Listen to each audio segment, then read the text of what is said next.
listeners do now? What do they do with this information?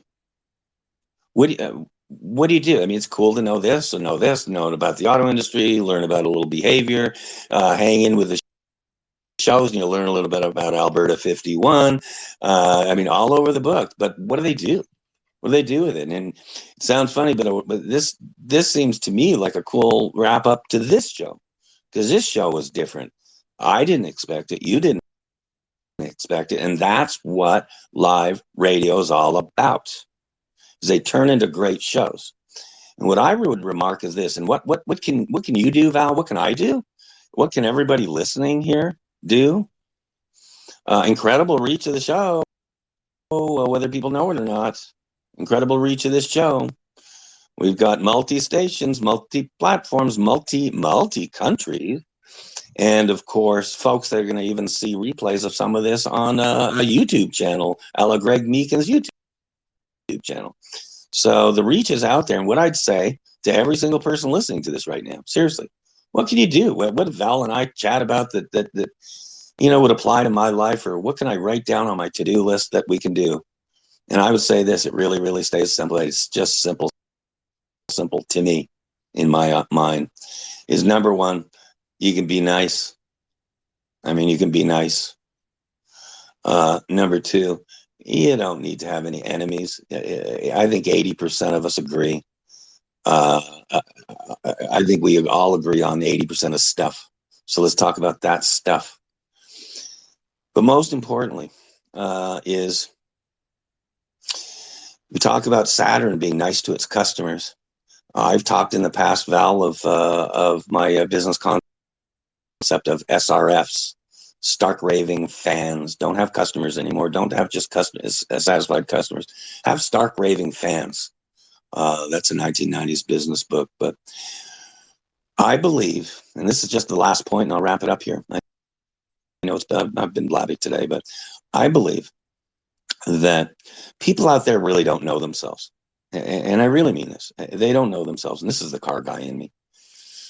And I believe that most people out there think, just for example, that if they're shopping for an item, especially an expensive item, let's say a washer, dryer, or a car, or a house, whatever, and there's so much information, so many people out there in the marketplace, so many people trying to sell you something. But I believe that most people say, if I shop for a big item, I'm going to, no matter what, I'm going to research the whole market.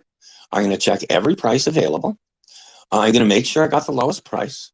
I'm going to do my due diligence on Consumer Reports to make sure it's a good product. And I really, really research the products, and I like to do that. And that's what I like to do before a big purchase. And my answer to that, and I really mean this, Val, I say BS. I disagree. I say disagree. I think, from my experience, 80, 90% of people would just like to have one contact to go to for every category they kind of need in life. For example, in the 1950s, you had a barber, an insurance person, a lawyer, a blah, blah, blah. And you didn't have the opportunity to shop an entire market. But guess what? You had your local doctor. Imagine that. They cared about you. There's another conversation. But guess what? We always got great care. A lot of people I know, the most successful car people in the world, were guys from the 50s and 60s. They were guys that the customer trusted. And they were the folks, and again, it can be across the board. Those are the folks that when you say, hey, I need a car. Hey, I need whatever, a washer or dryer. Terrible examples, but there's so many things that we shop for every day, and we're all over the internet, shopping. And I believe that most consumers really would love just to go to one person. If I want a car, I'd love to have just one guy to go, one person, guy, gal, whatever, and say, hey, this is what I want to do. And you're going to get exactly what you ask for, including the right car at the right price and no hassle, blah, blah, blah. I need to go to the hardware store for something. We used to have I used to live above a hardware store in Montreal when my mom was a poor little single mom. We lived above a hardware store. We go down to the hardware store. We knew everybody. Everybody knew us. We were kids. I mean, we grew up in the alley beside the hardware store, and they would take care of us. They would order anything from the catalog. They wouldn't mess over our moms or dads. It was a wonderful, wonderful little community, and you only had to go to one person that you trusted. And so I believe that people really want, more than anything, if they could get it, is just a circle of trust. A circle of trust, which is someone in virtually everything you need in life that you know, you love, you trust. They're going to take care of you. Not only will they not screw you over, they'll take a bullet for you.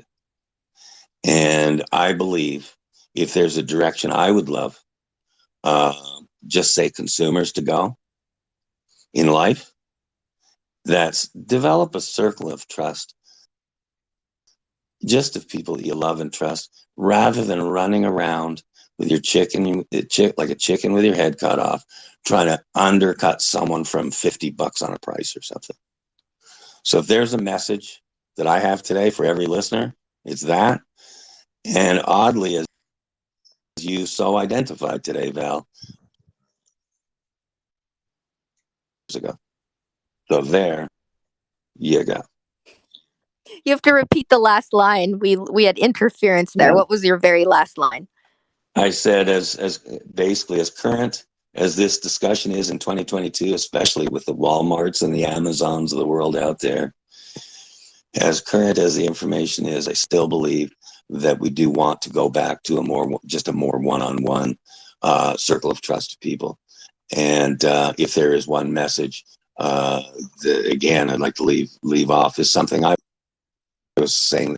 Basically, I was saying the same message, talking in that first book, the Red Book, and really identifying Saturn as an example to us all. So there you go. There you go. The news is 30 years old, but it's not expired yet. You know, Val? I love that. It's not expired yet. That's so true. So good. And to recap, it's all about quality.